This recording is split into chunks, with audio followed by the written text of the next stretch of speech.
The winters of 1977 and 1978 are two that will certainly be remembered throughout the Evansville area for a long time. Between the brutally cold temperatures and the abundance of snow, these two winters made their impact. The winter of 1977 is particularly known as one of the coldest winters to ever hit the tri-state area. The winters of the late 70s brought everything from multiple feet of snow, record low temperatures, a frozen river, and thousands of residents stuck in their homes for weeks. EVSC schools were forced to close for around 14 days, and people were trapped in their houses with nowhere to go during this time. I remember missing a lot of school. It seemed like at least 2 straight weeks. It was really cold outside and the snow was deep, so it was not easy to go outside and sled. We weren't able to drive to Lake Helfrich. But actually, I remember being pretty bored, not excited about missing school, and I was really ready to go back to school. On January 28, 1977, a winter storm hit the United States, including the tri-state area. Before the storm even hit, snow already had fallen throughout the past month. Evansville's current mayor at the time, Russell Lloyd, issued the first volunteer energy conservation plan.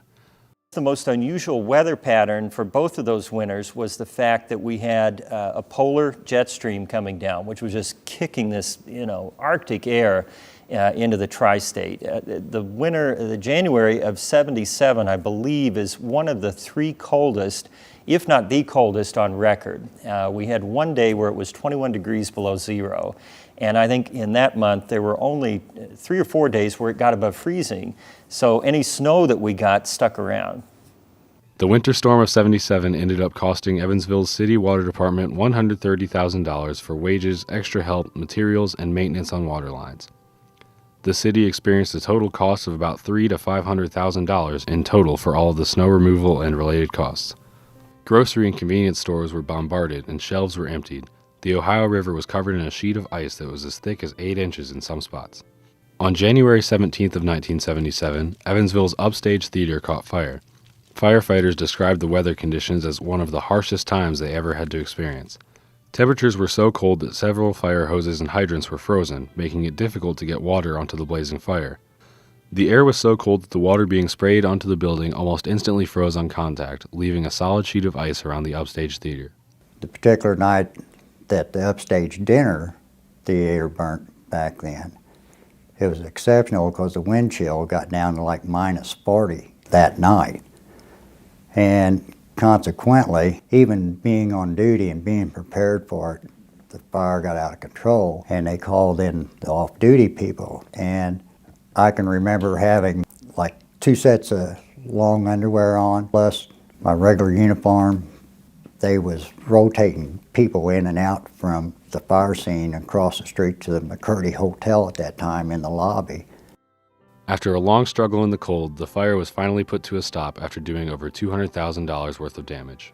Once the winter storm had ended in February, the residents of Evansville recovered and went about their normal lives. Little did they know what was in store for them the following winter. In the following year, 1978, the month of January brought drastically low temperatures and a snowstorm that was much bigger than expected.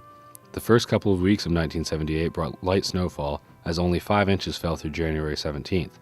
Though after the 17th, a total of 16 inches of snow had fallen, and more was to come in the days following.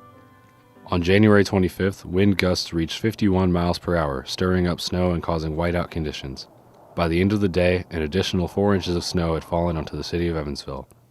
The National Weather Service changed what was just a winter storm watch to a blizzard warning. These extreme blizzard conditions, including a wind chill of around -50 degrees, lasted until 2 in the morning the next day.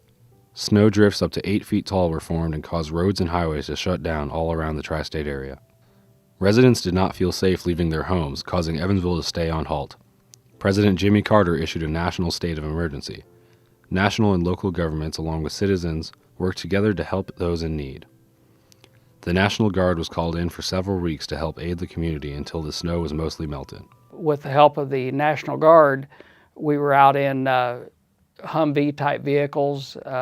Actually, my partner and I, we were with a, I'm not sure what his rank or job was, but it was like a tank, but it was without the weapons. And we would actually use that to go and pick up people and take them to work when they had jobs that they had to be there.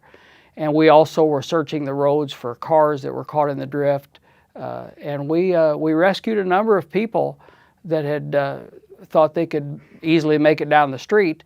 And then they would get a mile away from their house and they just couldn't make it any farther. Hundreds of courteous four-wheeler owners helped to transport nurses, doctors, and other hospital employees to and from work. But that was a lot of snow for Evansville. Typically, in a whole year, we'll only get about 13 inches on average.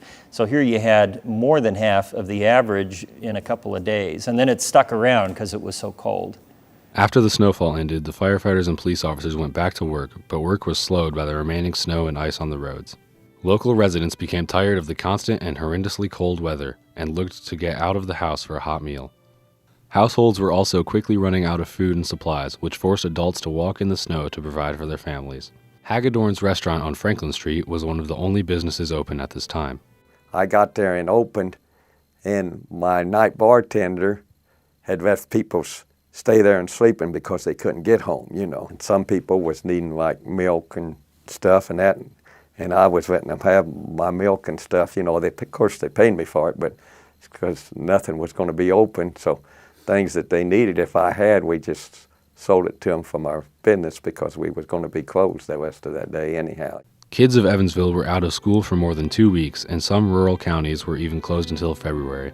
On their days off, children spent the time sledding, having snowball fights, and building several things with the abundance of snow.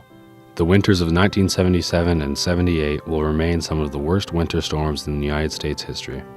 The people who lived through these winters will never forget these unbearable conditions.